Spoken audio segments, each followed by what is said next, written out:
Well, hello, my paranormal peeps, and welcome back to another Deep Woods Paranormal podcast. My name is Matt Harvey. I am the founder and lead investigator with Deep Woods Paranormal. My wife and I, along with others, investigate everything paranormal in nature. Every week, we will discuss everything from creepy haunted locations to ghosts to Bigfoot, UFOs, Dogman, and other cryptid creatures, and explore all things paranormal in nature. Alright guys, we are on our way to an impromptu investigation at the old jail in Huntsville, Texas. My friend Elizabeth gave me a call last minute and said, hey, you want to come out and investigate the jail tonight? Of course, what was I going to say? No? So yeah, we're on our way to the jail.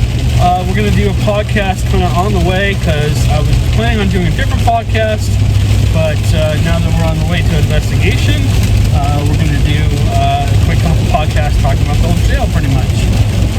I've talked about the old jail before, and bear with me, it's pouring rain here, and thunder lightning, so if you hear a clash of thunder, that's what it is. If you're listening or watching, you might see it.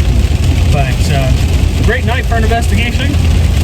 Usually when we have rainy nights like this and it's supposed to rain all night long, we have good activity. I know a lot of people don't like spirit boxes and stuff like that, and I understand. I mean, I think that about 90% of what comes out of it usually is just gibberish. Here we go. Wait for it. No, it's not going to do it for us. That was a bolt of lightning, because we have zigzag lightning going on the way out here now. Anyways, so getting back to the spirit box, I know a lot of people don't like them, and I understand. I mean, they're not totally scientific, but I've had some, I had one for 6 years, and we took out investigations, and we never used it as evidence. But that thing, oh my god, it always just spit out a bunch of gibberish. And then I figured out why. Bear with me if you see the car walking back and forth. It is really, really wet out here and stuff like that. I am hands-free, by the way. I am talking through a little mic right here, and my focus is completely on the road, so you're going to have to bear with me as I drive out here. But essentially, I've had good luck with them. I've had good luck. After the first 6 years, I figured out that little ball that comes in the side of those, the original spirit boxes is junk. It's a cheap, like, 2-cent speaker, and if you don't have another external speaker and a really good adapter to plug it into your speaker and the spirit box, you're not going to get any results at all. I think that's why a lot of people don't like the spirit box. They say, oh, it's junk. And yeah, if you're trying to listen to that, good luck. I mean, unless you have severely amazing hearing, and number one, the volume's so low, even if you crank it all the way up to 30 on the little box, you're not going to hear anything. Well, I mean, you might hear something, but it's really hard to understand what it's saying. And the quality of the speaker itself is not good. Even the little quality on the speaker on the actual Hack-a-Shack radio box isn't great. But if you attach an actual really nice speaker to it, and again, like I said, if you get a quality jack to plug it into the spirit box and plug it into the microphone, the speaker, it actually does produce pretty good results. And what comes out of it, again, like I said, about 95% of the time is junk. It's picking up on other stations and stuff like that. You've got to turn the swing wave up almost all the way up. If you're in a new location with one of those things, sometimes you can actually get some good actual answers out of it. When something says, hi Matt, or he's back, or something that doesn't sound, what the hell? Oh, it's a turtle. A turtle walking across the road. So sometimes you get really good results with it, and sometimes you don't, especially if you're in a new location, like I was saying, and you're able to get them to figure out how to use a spirit box. If you're at a virgin location, as we call it, you might have really good results. because they've never seen one, and they might be really excited to see you, and they might really want to communicate with you. Or you won't get anything. You get a bunch of junk and you'll go, okay, this thing's worthless. And I understand that too. You know, I've been to several places where we don't get any damn thing out of that. Or we've been to places where we've got some really good audio recordings off of that. And the next time we go back, you know, we got a whole bunch of stuff. We had a whole conversation with something or somebody. And then you go back and there's absolutely nothing. And you're like, what in the world's going on? We will be using a spirit box tonight to see if we can communicate with spirits. Again, this is more for fun than scientific research tonight, so we'll be using K2s and stuff like that. But that's another point. Another person brought up the fact that K2s are too susceptible to every last thing. Well, it depends on where you're at. If you have your cell phone in your pocket and it's constantly, you're getting a bunch of text messages, of course it's going to light up and it's going to give you false readings. If you're close to something electronic, yes, it's going to give you false readings. You know, if you're in a place that has high MF all the way around you, or whatever, the wiring in the walls is not up to code and not shielded, yes, you're going to get false positives. But if you're in an area, there's no power, your cell phones are on airplane mode or not with you, you put them down before you walked in, you check, you do a sweep first and go, okay, this area has a little bit of, is lighting up the K2, and I can go to, the refrigerator, I can go to the microwave, I can go to whatever device is causing it. Well, move away from that device. Get away from it. Don't sit there and go, well, I'm getting false positives. You know, if there's a place where you know you're gonna get hits on it because there's something there causing it, then move away from it a little bit. Stand somewhere and watch it. Just leave it for 10 minutes. If it doesn't light up, then you know you're good. But yeah, those K2s, I mean, they can be used to communicate. I don't care what anybody says. I've been doing this almost 33, 34 years, however long it is. Not longer than that. Professionally, I've been doing this 33, 34 years. And I've been through thousands of homes. I've been through hundreds of different locations, ships, open fields, Black Star Canyon, San Juan Capistrano. I've been through thousands of places, theaters, restaurants, businesses. I've been through a lot of places. I've been doing this a long, long time. And yes, again, there are places where you're going to get false positives. But the location we're going to tonight, and if you haven't watched any of our videos on the old jail, there's no electricity upstairs. The old jail is above the restaurant, the Cat Cafe here in Huntsville. If you ever get the chance, go in and say hi to the crew there, Elizabeth and her family.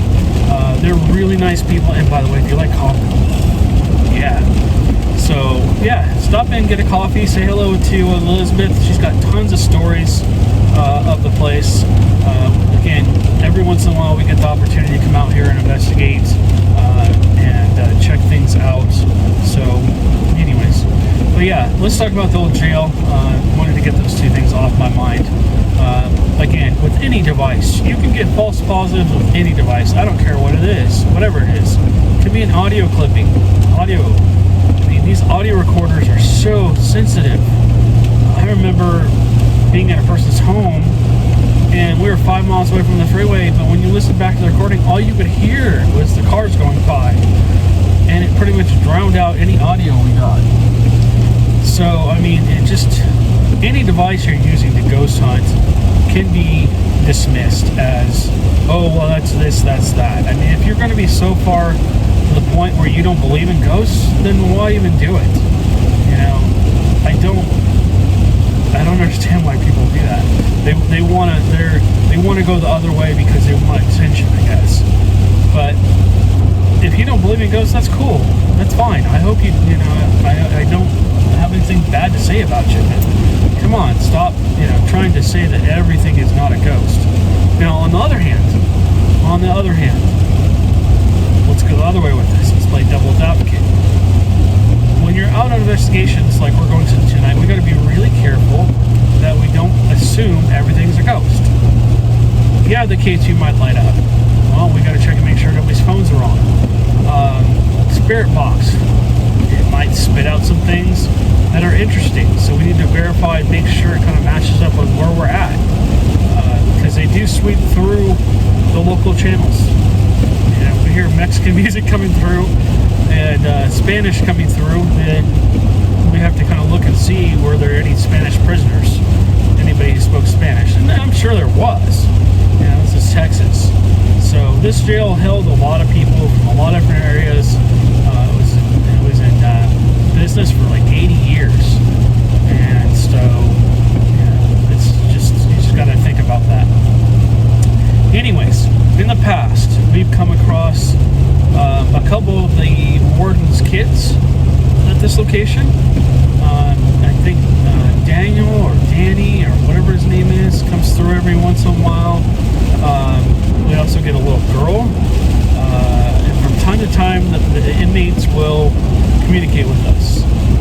I remember the last time I did a YouTube recording here, it was Elizabeth and I and a couple other people were up in the jail cell, basically where they ate.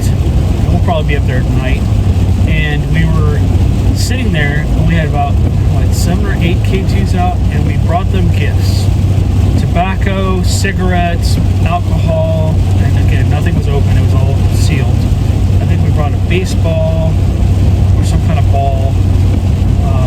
What else did we bring? Oh, we brought candy, a Snickers and an M&M's, and they went right after it. Oh my goodness, that was the craziest thing. If you haven't seen that video, but I apologize for the video quality on that. I did not have a very good camera with me that night.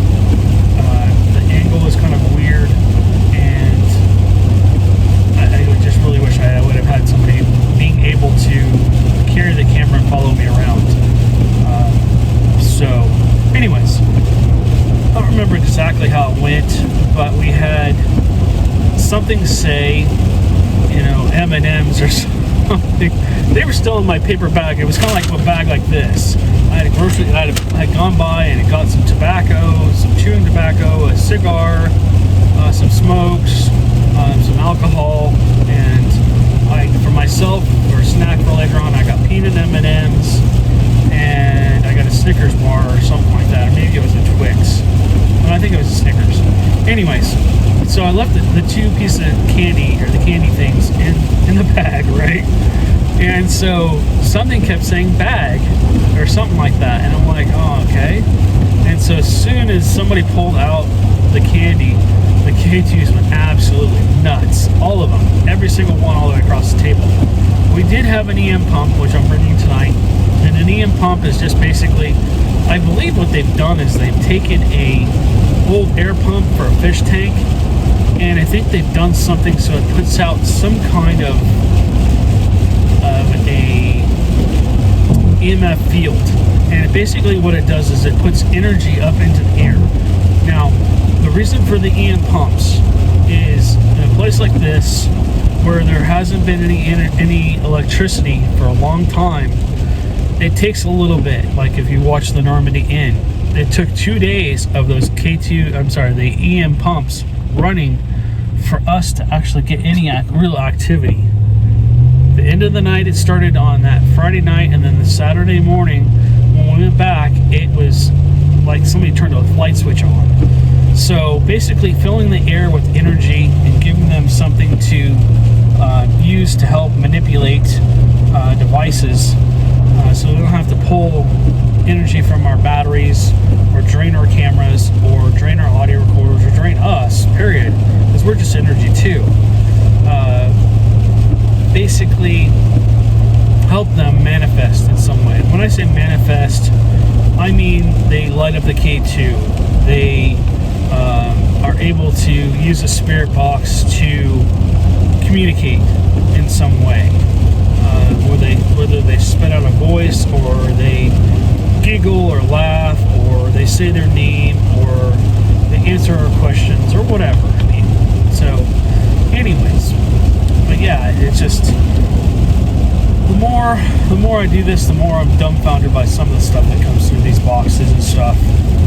That night was insane. I've never seen 7 K2s light up all the way across, all 5 lights like that, and some of them even lit up for a second or two, which is unheard of. Mind you, there's no power for them to be pulling from except for that EM pump, and that was insane. I had several EM pumps out, but they were in the same area as we were. And so when we took a break and we went downstairs and we started to, we were doing whatever we were doing. I had to use the restrooms, I think, and I think Elizabeth made us all coffees or something, which was really great, by the way.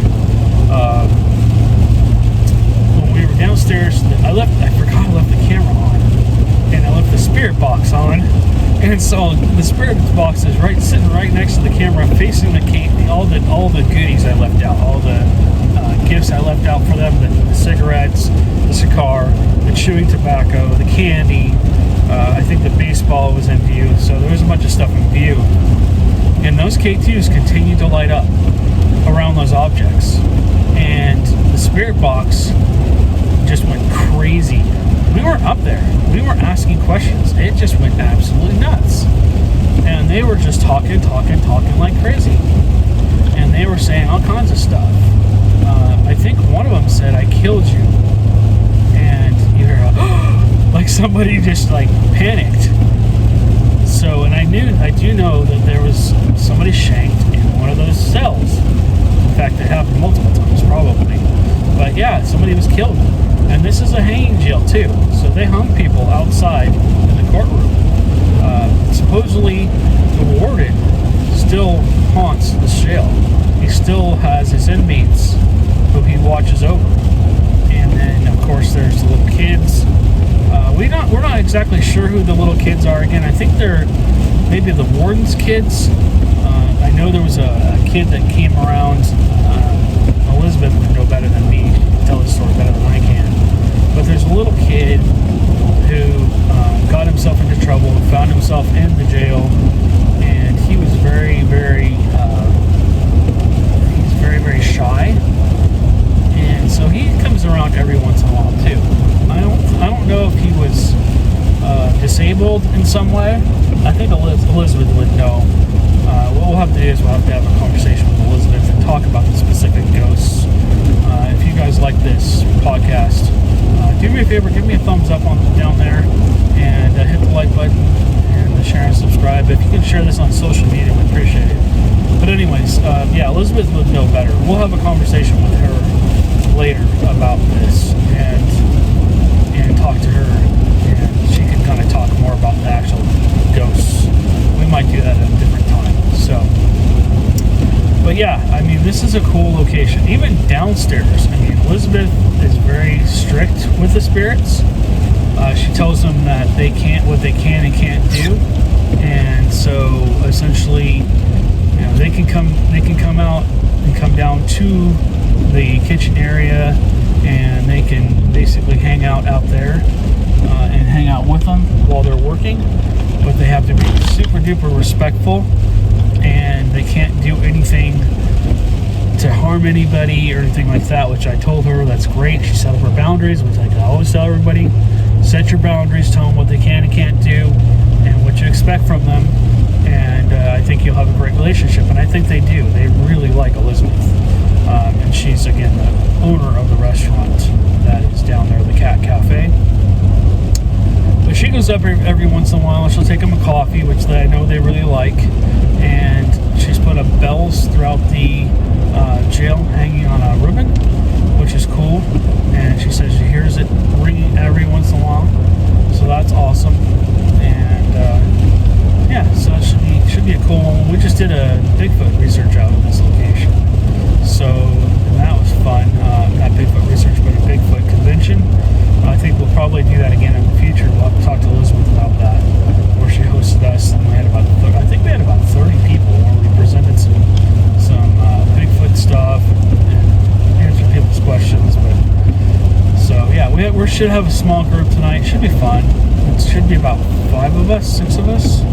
That's perfect for this jail. We don't want to have too many people. But yeah, so my expectations for tonight is hopefully we'll have some activity. I did turn the spirit box on earlier conversation with some of the spirits in my house, which was interesting. I'm still trying to figure out who the German guy is that haunts my hallway. If you guys have ever watched our podcast, go back to some of the older ones, you'll see a shadow peek around the corner. And of course, there's the little kids too that are attached to the dolls. I think I met the spirit that is attached to the Raggedy Andy, so that was cool. He was kind of talking through the spirit box and stuff like that, so hopefully we'll continue to build our relationship with him and have him continue to communicate with us and get to know him. So the last time we were here, we were doing an investigation. We were trying to film for our show, Exploring the Unknown with Matt and Amanda, and it just didn't. We got bits and pieces. I've got a lot of video editing to do, guys. I'm going to go back and make some shorter clips of that investigation. Like the shadow, we had a shadow person come out of the basement and the downstairs bathroom. We told off the pervert in the bathroom. Don't ask. we hope that he's moved on, because no. If you're a lady and you go into that bathroom, no. You just stand your ground, tell him that he's not allowed to do anything to you, and you should be good.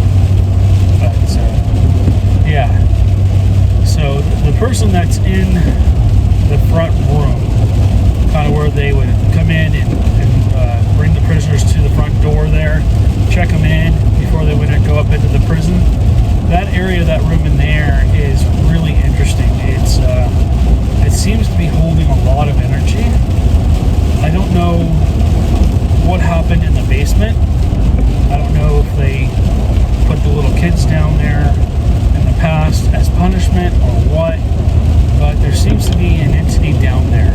I know Amanda, when she was going to the restrooms in there's a little small door. It's like a 3x3 door with a padlock on it, and something banged against the door a couple times while she was going to the restrooms, and so that freaked her out. We actually went down there, so we have a short video of that.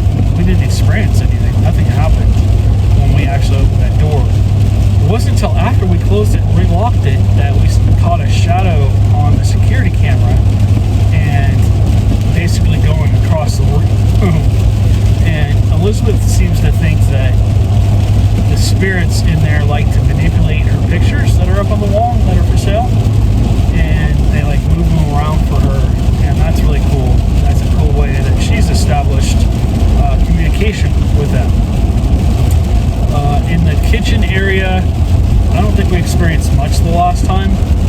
We did get an EVP, or not, maybe it was a spirit box. It told us to get out of its kitchen. So, sometimes you get that kind of stuff. I mean, it's not being rude or anything like that. It's just like, hey, out. This is my kitchen. Unless you're going to help me cook, you got to get out. So that was kind of interesting. We respected its wishes and we left. So we're hoping for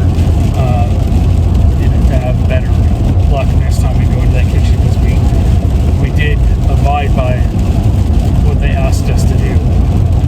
When you're investigating, you really have to be respectful. And just imagine a spirit kind of like a normal person, but you can't see them. And imagine like if I walked into your living room, and maybe I'd been there a couple times and I kind of knew you at this point.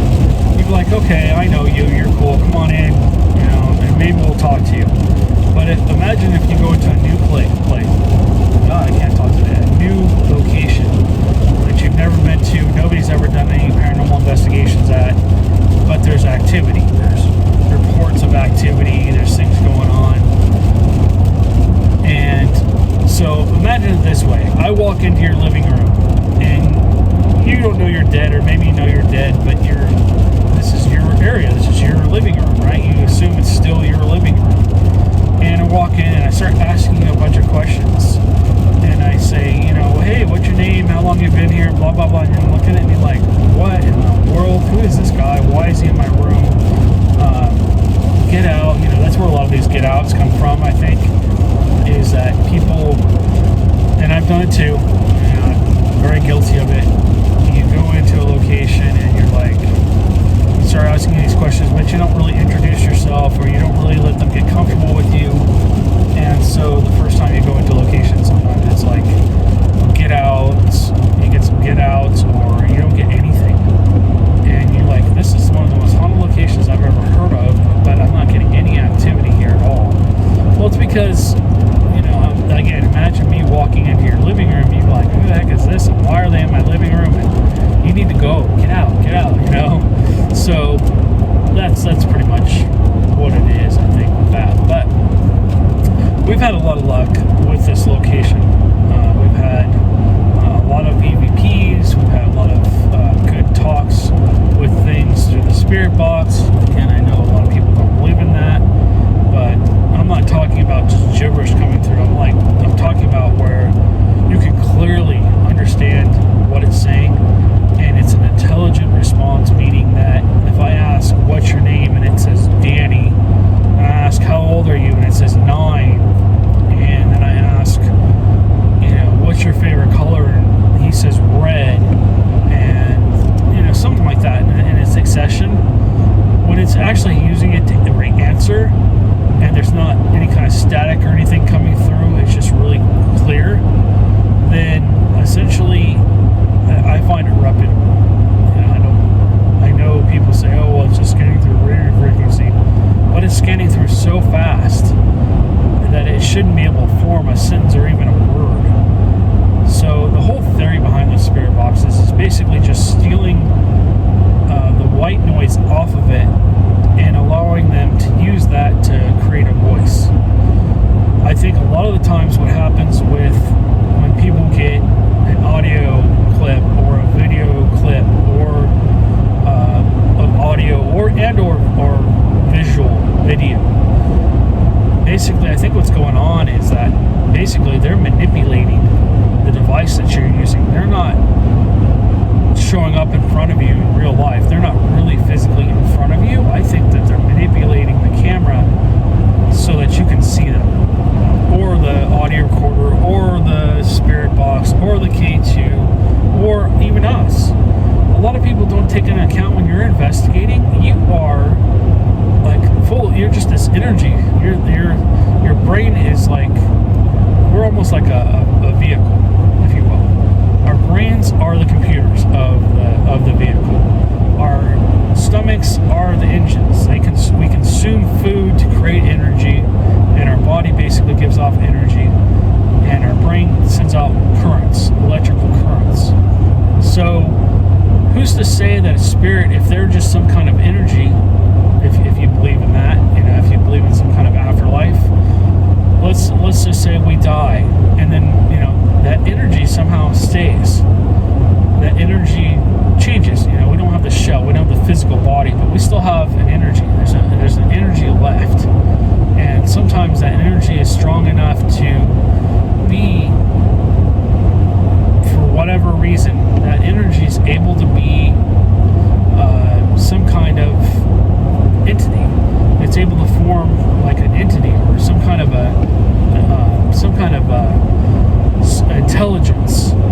And so my belief is that that's what happens. I think that that intelligence, or whatever it is, that energy is able to manipulate our audio, our video cameras, our us, and stuff like that, to be able to see them sometimes. And I believe that's what they call them, psychic, but whatever you want to call yourself, a psychic, a medium, or whatever. I think that that's what's happening. You're able to pick up on that energy somehow, and you're getting a glimpse of what that energy either used to be, or was, or is, and that's how you're able to communicate with them, whether you're tapping into like a memory of them or whatever. But anyways, that gets transposed onto our devices somehow. That energy is able to manifest onto our devices and light them up, give us an EVP,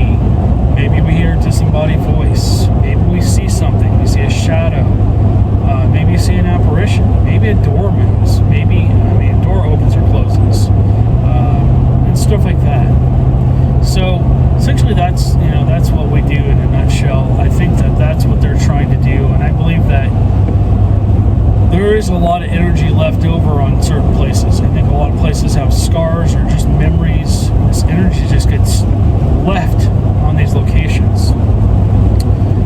And this jail, let's talk about this jail and use that energy as an example. So we're going to an old jail. It's got 80 plus years of things that have happened in it, right? You've had deaths in this location. You've had hangings. You've had stabbings. You've had murders. You've had people put into this prison that probably weren't guilty of anything. For whatever reason, they got put in there because either society didn't like them. And we're talking about old time. We're talking about old time, a long time ago. People didn't know what to do with people that had mental illnesses back in the day. So a lot of the time they got put into jail, or they got put into whatever place they could find for them, right? You've also got people that did bad things to other people, and you've got all this energy stored from these people doing time. And a lot of these people were not good people, right? So they've done, and as Elizabeth said, I know that you've done your time, you're free now. And this is not quoting her directly, but she says something like this, you're free. And we understand that whatever you did is whatever you did, and we forgive you for whatever you did. And so as long as you're polite and you do your things the right way, and you don't try and harm us or anything like that or scare us, you're welcome to stay.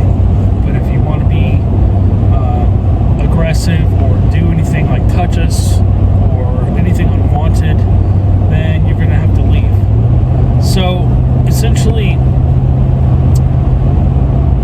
all of this energy has been left on this jail, and now we have, we're basically kind of tapping into that. We're trying to go back and communicate with these entities that are still there. So that's what we're trying to accomplish. We're trying to document that activity from this jail and stuff like that. And so, yeah, I'm looking forward to tonight's investigation. I apologize for rambling on for however long it's been, 33 minutes. But I wanted to kind of talk about the jail a little bit before I got there, and have you guys, maybe you've been there, maybe you've been there with us to this jail, maybe you haven't. So feel free to comment down below if there's a jail that you've been to and you've had an experience. If you know of an old jail, maybe you don't live in the United States, maybe you live somewhere else, maybe there's an old jail that you go check out and you investigate. And feel free to just comment down below. Please keep it PG rated, guys. This is a child-friendly podcast and channel. We do more than podcasts, of course. We don't post a lot of our investigations, just because a lot of them are private. We help people all the time, but they don't want their information and stuff out. So, but anyways, thank you guys for listening. We ramble on for about 34 minutes. Again, please, if you would, do me a favor, hit that thumbs up, give us a like. If you can share this podcast, video or audio on your social media, Facebook, Twitter, wherever. We appreciate that if you like the podcast.